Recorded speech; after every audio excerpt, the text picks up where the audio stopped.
Hello bachcho, let's read out the questions. The question says, a Zener diode having Zener voltage 8 volt and power dissipation rating 5 watt is connected across potential divider arranged with maximum potential drop across this Zener diode is as shown in the diagram.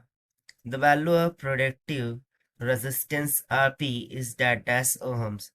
So यहाँ पर आप diagram में देख सकते हैं कि एक variable voltage है 20 वोल्ट का, जिसकी रेजिस्टेंस यहाँ पर हमें दे रखी है, और इस पर एक आरपी प्रोटेक्टिव रेजिस्टेंस वेरिएबली कनेक्ट की गई है थ्रू आउट डायोड, जिसका वोल्टेज हमें यहाँ पर दे रखा है 8 वोल्ट के इक्वल, और इसके टर्मिनल्स हैं P and N।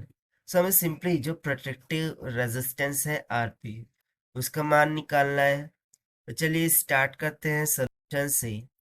But before of it, let's talk about the key concept which we are going to use here for this question. यहाँ पर हम दो फॉर्मूलाज का यूज करेंगे। सबसे पहला तो हो जाएगा कि power is equals to voltage multiply by current होता है। उस तरीके से सेकंड फॉर्मूला हम यूज करेंगे ओहम्स लॉ का, that is V is equals to I into R। So बस इन्हीं फॉर्मूलाज का यहाँ पर यूज करना। सो देखिए, सबसे पहले तो by using the formula of power दे रखा है 0.5 वैट के इक्वल, हम करंट निकाल सकते हैं।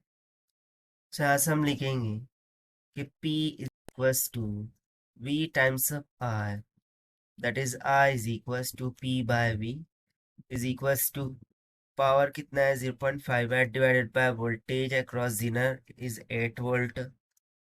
सो ये कितना आ जाएगा 8 टू द 16 यानी कि 1/16 amperes की। ना ये तो हो गया current flowing throughout the circuit. Now we will calculate the voltage across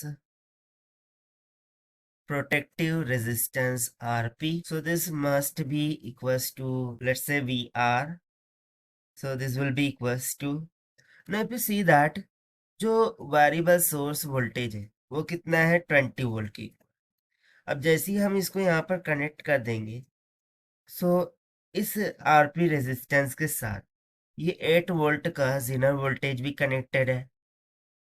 अब वो भी कैसा, अपोजिट डायरेक्शन में with respect to this 20 volt. So इस 20 वोल्ट में से 8 वोल्ट हमें क्या करना होगा, सब्ट्रैक्ट करना होगा। सो हमें रिक्वायर्ड वोल्टेज मिल जाएगा अक्रॉस द आरपी।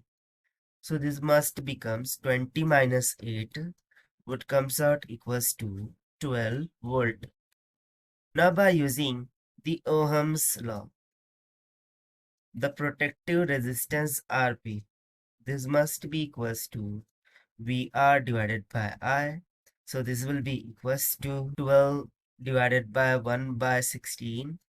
तो 16 ऊपर जाके मल्टीप्लाई कर देगा, सो हो जाएगा 12 मल्टीप्लाई बाय 16। सो देखिए, इसको यदि हम मल्टीप्लाई करते हैं तो हमें प्रोटेक्टिव रेजिस्टेंस कितनी निकल के आ जाएगी 192 ओहम्स की इक्वल। और यही हो जाएगा हमारा रिक्वायर्ड आंसर, जो कि हमने फाइंड किया है by using the formula of power and Ohm's law concept. So this is the required solution. I hope you understand it well. Best of luck. Thank you.